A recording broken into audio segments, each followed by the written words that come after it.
Sir, Janasena party అధ్యక్షులు పవన్ కళ్యాణ్ గారు పెట్టిన పార్టీలో మీరు లోక్ సత్తా పార్టీ పెట్టినప్పుడు సిద్ధాంతాలు ఏమైతే ఉన్నాయో అవి ఈ పార్టీలో కనిపిస్తున్నాయా? అసలు పర్సనల్గా పవన్ కళ్యాణ్ గారి మీద మీ ఒపీనియన్ ఏంటి? పవన్ కళ్యాణ్ గారు మంచి మిత్రుడు, నాకు చాలా మంచి ఉద్దేశంతో ఆయన రాజకీయ పార్టీ పెట్టారు.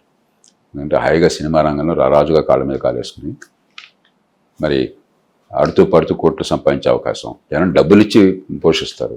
రాజకీయాల్లోకి వస్తే మీరు డబ్బులు ఇచ్చి జనాన్ని రాబట్టుకోవాలి, అందరితో తిట్టుదనాలి, చాలా నానాగచాట్లు పడాలి. కాబట్టి సమాజం బాగుపడాలి, ప్రజలు మన ఆదరించారు కాబట్టి మంచి పరిపాలన మంచి రాజకీయం దారితీయాలనే ఉద్దేశంతో వచ్చారు. అలా ఎవరు వచ్చినా కూడా నేను పూర్తిగా వారిని ప్రోత్సహిస్తాను. అయితే దీర్ఘకాల పోరాటం ఒకటి, ఎన్నికల వ్యవస్థలోనేమో మనకి మీరు రెండు పెద్ద పార్టీలు ఒకటిగా ఉండేదాకా మీకు ప్రజల్లో ప్రభావం కలగదు కాబట్టి ఏదో పొత్తు అవసరం అవుతుంది. రెండోది ఒక్కరోజు మారే వ్యవస్థ కాదు, దీనిలో చాలా చిక్కుములు ఉన్నాయి. అది లోతుగా అర్థం చేసుకుని దీర్ఘకాలం, ఒక తరం కాలం, పవన్ కళ్యాణ్ గారితో నేను దేశాలు నిమిషాలు చర్చించడం ఆ విషయం మాట్లాడుకున్నాం.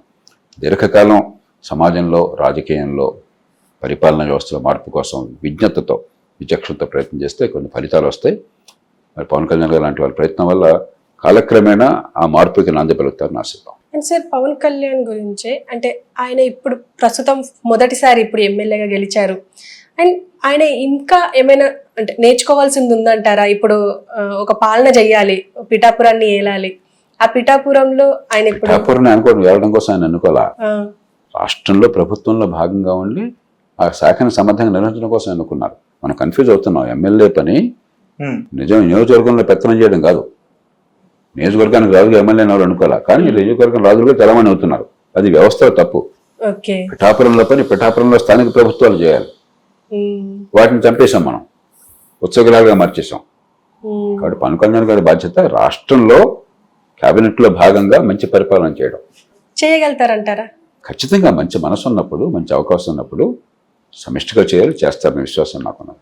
అంటే క్లీన్ షీట్ గా అంటే వచ్చారు ప్రభుత్వంలోకి కానీ రాజకీయాల్లోకి కానీ, అంటే ఇప్పుడు క్లీన్ ఇమేజ్ ఉంటది అని చెప్పేసి చాలా మంది అంటున్నారు. కానీ కొంతమంది ఆయనకు అపోజిషన్ ఉంటారు కదా. ఇవన్నీ వ్యక్తిగత విషయాలు కాదు.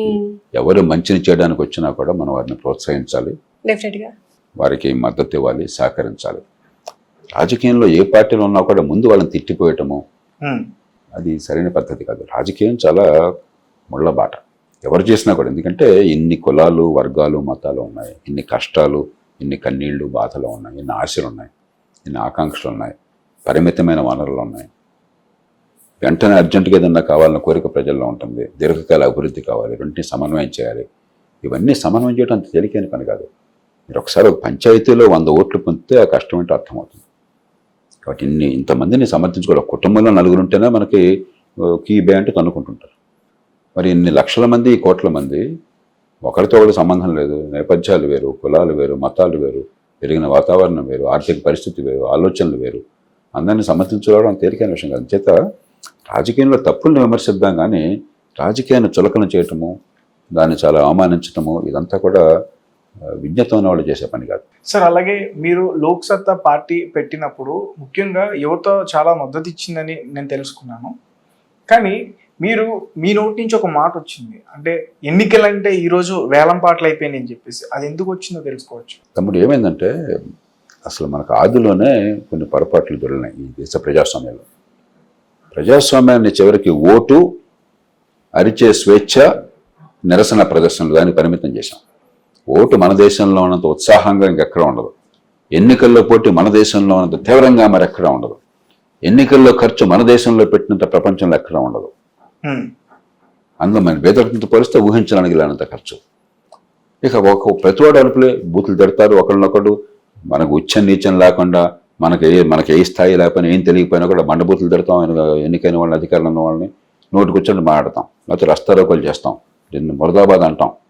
ఇదే ప్రజాస్వామ్యం అయిపోయింది కాదు. ప్రజాస్వామ్యం అంటే చాలా లోతు కావాలి, చట్టబద్ధ పాలన కావాలి, రోజువారీగా పరిపాలన ఎక్కడికక్కడ స్థానికంగా జరగాలి.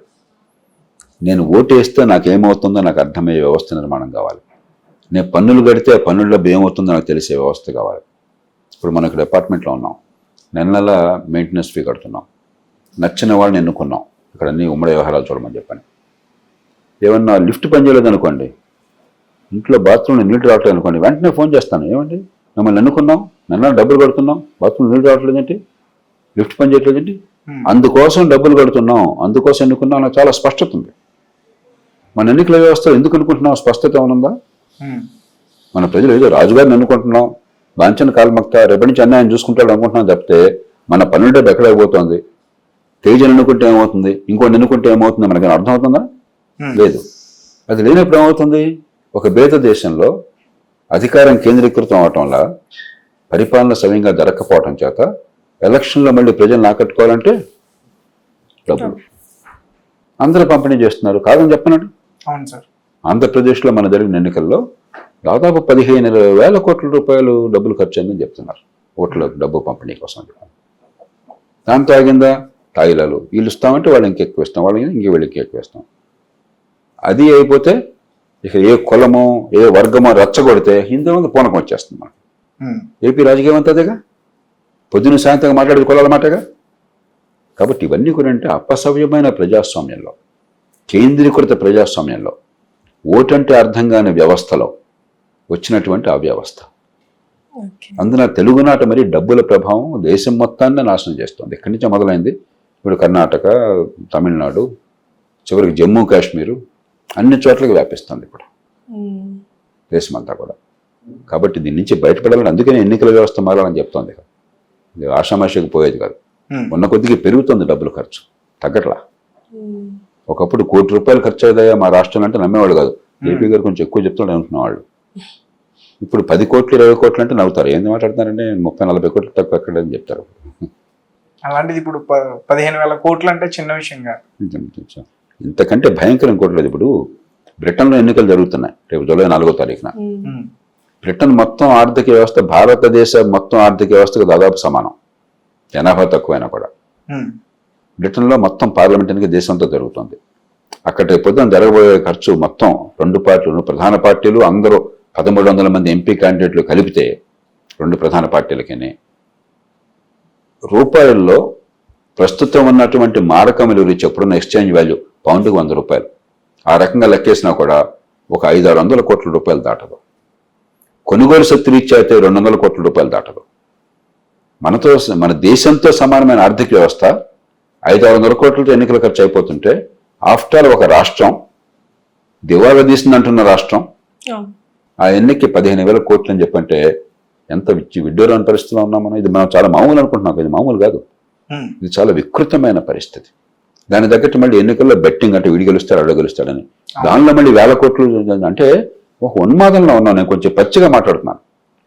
పార్టీలు అంటే పక్కన పెడదాం, ఒక ఉన్మాదంలో ఉన్నాం. ఇది ఒక గుర్ర పందెంలాగా లేదా కుక్కలు పెరుగెడుతున్నట్టుగా అట్లా ఉంటే తప్పది. మన బతుకులను గురించి, మన పన్ను డబ్బులు సద్వినియోగం కావడం గురించి, మనలో ఉన్నవాళ్ళు సొంత ప్రయోజనాలను పక్కన పెట్టి సమాజం మంచి కోసం పనిచేయడానికి గురించి అనుకోవట్లే మనం.